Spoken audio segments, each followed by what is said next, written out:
When you're lonely and bored, you start looking out for company. And the best company that a man can have is his pets. Pets are adorable and gorgeous. They make our lives vibrant and colorful. Hey guys, welcome to my channel. Today I'm going to talk about my favorite pet and why I like them. My association with pets probably dates back to when I was 6 years old. Back then, I used to go to school, and on my way back, I used to catch hold of them and put them in small ink bottles. After thoroughly cleaning them, or I thought so, wondering what can probably fit into an ink bottle? It's tiny fishes. Yes, fishes are my favorite pets, and I am an aquarium fish keeper. It's been 3 years since I had an aquarium at home, and I feel it's time to restart my hobby. And while I do that, I thought it would be great to make a video of the whole process and share it with you guys, which could drag some of you into this hobby. Fingers crossed. Now, why do I like fish of all pets? Well, I have my reasons. Fishes are gorgeous and stunning beyond comparison. They make no noise and they won't bother you to take them out for a walk. You can have an aquarium pretty much anywhere.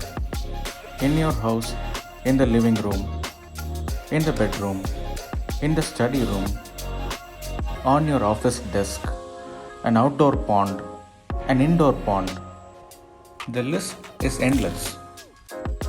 You don't need your house owner's permission or the apartment association secretary's permission to have an aquarium at home. If you're living in a rented flats, they are just not going to bother your neighbors. When the fishes glide, sway, or dart across the tank, they generate a sense of calmness, and it's just a relaxation for the mind. It's a definite stress buster. The hobby is associated with relatively low maintenance, and the fishes that are available in the hobby generally come at a low price.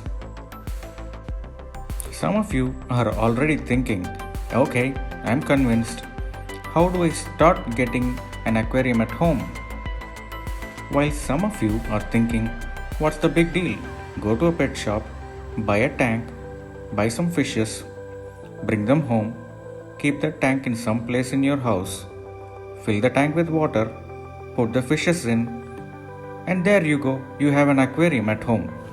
Well, it's not so simple. Well, if that's not cool, what's the way forward? I mean, how do I start? Well, do your research thoroughly. You need to have basic information about the space available in your house, the kind of fishes that you want to keep, the money that you can spend. Let me show you what I did.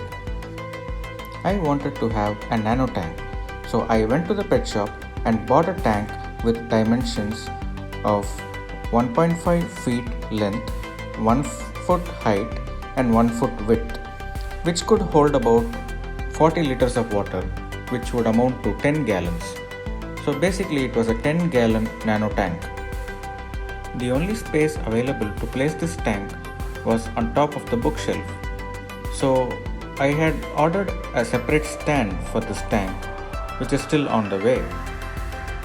Initially, I would like to set this tank up in my guest bedroom, and once the custom-made stand is ready, I would shift the tank to the living room.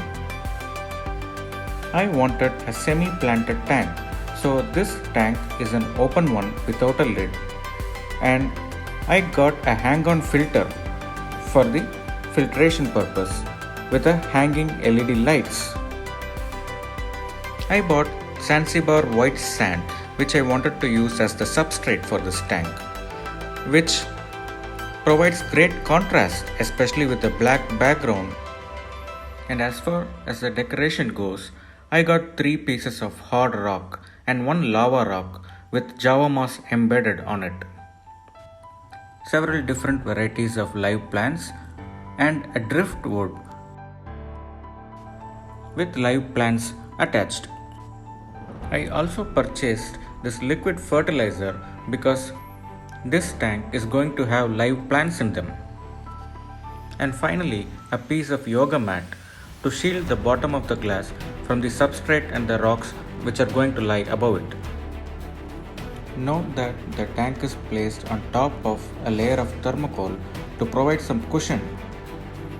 Place the yoga mat at the bottom of the tank and start filling up the base of the tank with the Zanzibar white sand. I used 5 kilograms of Zanzibar white sand as the substrate for this tank. You can also use several other types of substrate like fine gravel, coarse gravel, pebbles, and so on. Placing the deckers is the most interesting part because it just brings out the creative side of life. This is the part which I look forward to the most.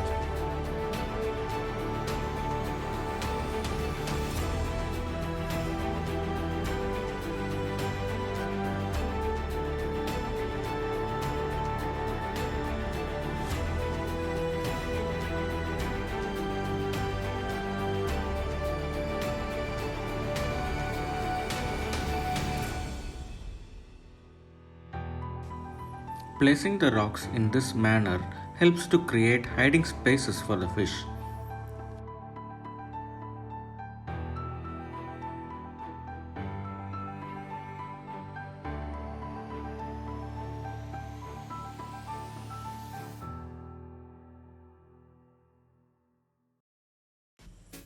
You can use a fine brush to just wipe away all the substrate that are lying over the rocks.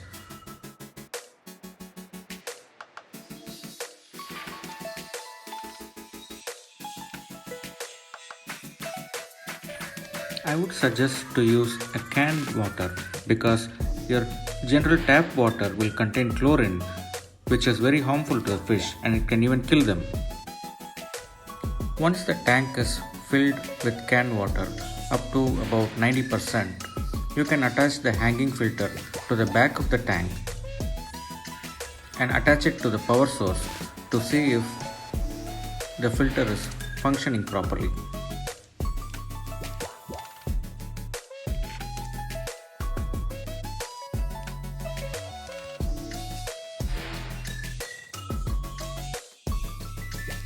Once the power source is on, you can see that the water column is moving gently up the filter and it's filling the filter chamber, and slowly the water is cascading down into the aquarium with a gentle flow.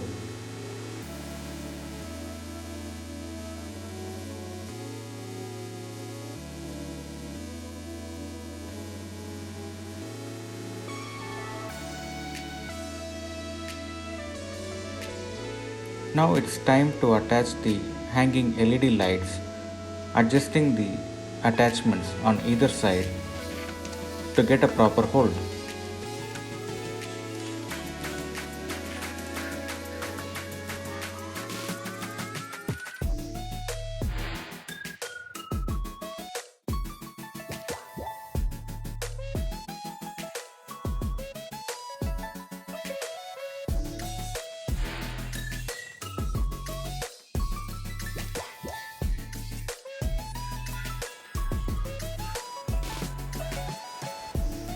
Can't help but say that the tank looks absolutely stunning.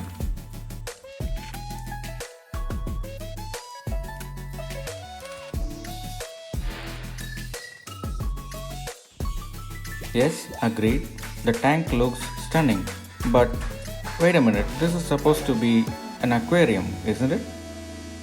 Where are the fish? Well, that's the single biggest mistake that any beginner hobbyist commits. Do not add fish the same day that you are setting up the tank. That's the biggest take home message from this video. To know why, stay tuned for the next video.